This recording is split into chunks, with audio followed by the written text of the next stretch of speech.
uramutse uganirije umunyarwanda wese ukuze cyangwa undi muntu umenyereye u Rwanda wenda urutembera, niyo yaba ari umunyamahanga urutuyemo, biragoye ko yaba atazi umurwa wa Kigali, ni ukuvuga umurwa mukuru w'u Rwanda, umujyi nyirizina mukuru mu yindi dufite myinshi, dore ko nayo imaze kuba myinshi, ariko ukayihebuza kandi ukayiruta haba mu bunini, iterambere ndetse no kuba icyicaro cy'ubutegetsi n'ihuriro ry'ibikorwa by'ubucuruzi n'ishoramari bituma uba umujyi wihariye. Kigali rero ni umurwa mukuru w'u Rwanda ushashagirana kandi utatse ibyiza nyaburanga bitandukanye, abaturage urujya n'uruza, abacuruzi, abakerarugendo n'ibindi. Uyu munsi reka kuri channel Ikinyarwanda n'umuco nyarwanda tugaruke ku nkomoko n'igisobanuro cy'izina Kigali nk'uko rikoreshwa ku murwa mukuru w'u Rwanda. Ese wari ubizi ko Kigali itahoze yitwa itya? Wari ubizi ko ari izina ryahimbwe mu gihe runaka rikaduka rigafata rikamenyerwa, ubu ngubu tukaba turikoresha? Waba uzi se icyo risobanura n'aho rikomoka? Reka tubigarukeho muri iki kiganiro. Nguhaye ikaze kuri channel Ikinyarwanda n'umuco nyarwanda, wowe udukurikiye, njye wumva ndi Ngirumara Intwari nkunda amahoro, tukaba tuganira ku mateka y'u Rwanda n'abanyarwanda, ururimi rw'ikinyarwanda tugira ngo turunonosore kandi tukanibanda ku muco nyarwanda. Ahangaha turagira ngo tuwusigasire uko bwije n'uko bukeye, uko tugenda twivangavanga n'abanyamahanga, tutazamera nka kagahu katagira umuco gacika.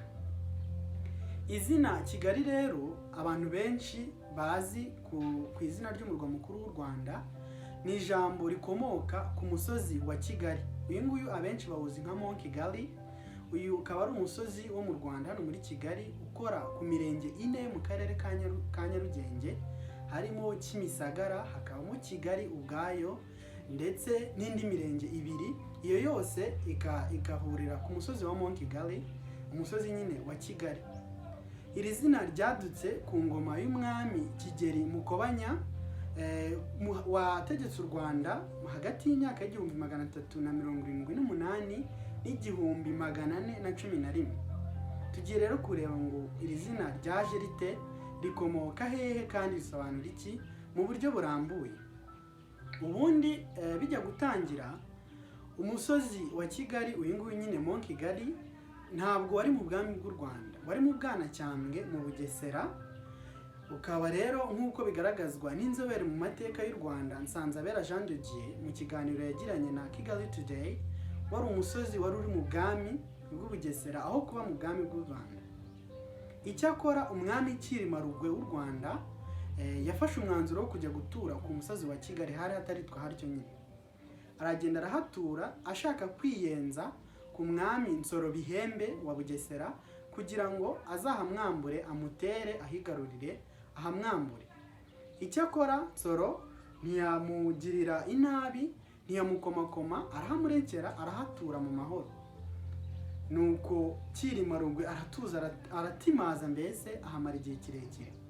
Ariko ntiyashirwa, akomeza kurushaho kugondoza Nsoro no kumwiyenzaho kugeza ubwo anamwambuye umugore we Nyiranguge, akaba ari nawe waje kubyara Kigeli Mukobanya, aramumwambura nawe. Uyu nguyu yaje no kumenyekana cyane mu mateka y'u Rwanda nk'umugore wabaye umugore w'abami babiri batandukanye, umwe w'u Rwanda Cyilima Rugwe ndetse n'uwe wa mbere wo mu Bugesera Nsoro Bihembe.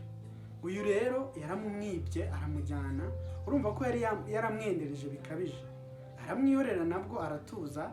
Biragaragara ko Nsoro Bihembe yari umunyamahoro kandi adakunda intonganya. Icyakora Cyilima Rugwe amaze gutanga, yasimbuwe ku ngoma n'umuhungu we Kigeli Mukobanya. Ku ngoma ya Kigeli Mukobanya niho hadutse izina Kigali turimo kugarukaho muri iki kiganiro, ndetse Kigeli Mukobanya ni nawe wadukanye iri jambo bwa mbere, maze rirahama ahantu hahinduka Kigali hatari hasanzwe hitwa haryo. Ku ngoma rero ya Kigeli Mukobanya nibwo Abanyoro bari baturanye n'u Rwanda, ubu ngubu Ubunyoro bukaba ari mu bice bya Uganda, nibwo bwa mbere bagabye igitero ku Rwanda. Igitero cyabo cya mbere, hari ibitero 4 Abanyoro bagabye ku Rwanda.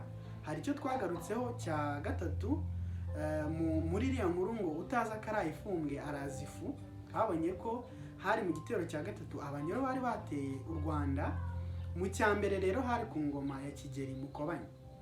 Muri icyo gitero abanyoro bateye u Rwanda baciye mu bice bitandukanye by'igihugu, bararugota barwinjiramo, ariko hakaba bamwe baciye mu Bwanacyambwe. Nuko umwami wo mu Bwanacyambwe arabareka baca mu gihugu cye, baza mu Rwanda bararutera. Nubwo u Rwanda rwabarwanyije rukanabatsinda mu gitero cyabo cya mbere, ibi byababaje cyane Kigeli Mukobanya, binatuma abika inzika ayibikira u Bwanacyambwe, akubita agatoki ku kandi ati batumye abanyoro badutera, babaha inzira babaha urwaho, nzagomba mbihimureho. Abagirira rero inzika kugeza ubwo anarahiriye kuzabatera kugira ngo yivune ubwo buhemu bari bamugiriye. Akagira rero ingabo zitisukirwa kandi zazimenyereye imirwano, nuko rimwe arazikoranya, nawe ubwe afata umuheto we n'imyambi aritegura, nuko bambarira urugamba maze bajya gutera u Bwanacyambwe. Bagezeho rero urugamba rurambikana, nuko barahatsinda, barahigarurira, barabanesha, babarusha amaboko, ndetse n'umwami waho witwaga Nkuba baramwica, birangirira aho ngaho bigarurira u Bwanacyambwe gutyo. Nuko noneho rero inkomoko y'izina Kigali nyirizina ijya kwaduka yakomotse ahangaha nyine. Urwo rugamba rurangiye, umwami Kigeli Mukobanya amaze kwigarurira u Bwanacyambwe, agahagarara ku gasongero k'umusozi wa Kigali, uriya Mont Kigali tubona, nuko yitegereza ibice byose byigaruriwe na se, anitegereza nawe ibyo amaze kwigarurira, nuko areba Gasabo yose ya kera yo hambere yari ngari, arayitegereza uko ingana, yitegereje n'imirambi y'u Bwanacyambwe bwose, uhereye aho ngaho ku musozi wa Kigali ukagenda ukagera muri Kicukiro, ukambuka Nyarugenge, ndetse ukanakomeza hirya ugana i Rwamagana mu Burasirazuba. Abona ukuntu ari byiza kandi ari bigari, nuko agira ishema cyane kandi arabyishimira. Aravuga ati uzi n'ikindi di, cya gihugu burya ntabwo kikiri gito, ntabwo kikigizwe n'imisozi 7 gusa, ahubwo kimaze kuba Kigali. Ashaka kuvuga ko nyine cyagutse. Nuko uwo musozi iryo zina rirawuhama, batangira kuwita Kigali cya Bwanacyambwe. Guhera ubwo ngubwo uwo musozi witwa Kigali, ndetse n'uduce tuwukikije tutangira kwitwa muri Kigali. Ijambo Kigali rero rigasobanura igihugu cyagutse kitari imfungane, Kigali nyine nk'uko iryo jambo ribivuga. Naho ngaho rero ryakomotse kuri uwo mwami Kigeli Mukobanya amaze gutsinda u Bwanacyambwe ahagana mu myaka y'1378. Izina rero Kigali ryarafashe, ndetse hagenda haguka, abantu bararimenyera, bararihererekanya, ibisekuru bimwe birihereza ibindi gutyo gutyo, kugeza ubwo n'ubu ngubu tukihita muri Kigali. Haje kwaguka hakaba n'umujyi. Icyo gihe urumva ntabwo wari umujyi, wakwibaza uti byagenze bite. Nyuma yaho rero nyuma Kigeli Mukobanya yaratanze, yasimburwa n'abandi bami batandukanye b'u Rwanda, ariko Kigali ikomeza kwitwa ityo, ikomeza no kwaguka, ikura muri byose. Mu myaka y'1000 abami b'u Rwanda babaga muri Kigali, akaba ariho babarizwa nk'uko ubu ngubu n'ubutegetsi bw'u Rwanda, ingoro y'umukuru w'igihugu, amaminisiteri atandukanye n'ibindi biro by'ubutegetsi bibarizwa mu mujyi wa Kigali. Urumva rero ko Kigali yakomeje n'ubundi kwaguka kandi ikagenda iganwa n'ubutegetsi kuva na kera. Yaje rero guhinduka umujyi mu mwaka w'1907. Iki gihe u Rwanda rwari rukoronejwe n'Ubudage, rukayoborwa na rezida w'Ubudage witwaga Richard Kandt. Yafashe rero umwanzuro wo guhitamo Kigali kuko hari ahantu hagati na hagati mu gihugu hatereye, hatari imisozi myinshi nk'iyo mu majyaruguru, cyangwa ngo habe ibibaya bikabije. Nuko abari hahitamo kugira ngo hagire icyicaro cy'ubutegetsi bwe nyine bwa gikoroni. Atangira rero kuhahindura umujyi no kuhashyira ibikorwa remezo bitandukanye biranga nyine imijyi nk'uko tubibona kuri ubu ngubu. Kigali imaze kuba umujyi, yayobowe bwa mbere n'uwitwa Ngango mu mwaka w'1909. Azwi nk'umuntu wa mbere wayoboye umujyi wa Kigali, abenshi barabizi. Kigali rero yakomeje kwaguka kuva kuri ubwo bwa Ngango na Richard Kandt, igenda yaguka iba nini kandi iturwa na benshi, ari nako yiganzwamo ibikorwa by'ubucuruzi, iterambere ndetse n'ishoramari. Nk'urugero, u Rwanda rubona ubwigenge ku itariki ya 1 Nyakanga muri 1962, Kigali yari ituwe n'abasaga 6,000 gusa. Aba bari benshi kuko u Rwanda ubwarwo rwari rurimo abantu basaga gato 2 miliyoni. Nuko iki gihe abo bari batuye Kigali bari biganjemo abacuruzi n'abakoroni birumvikana, kuko ahari mu mujyi kandi ntabwo ari kuba mu mujyi ngo ubeho ubuzima bwo mu cyaro, byasabaga gukora ubucuruzi n'ubushabitsi.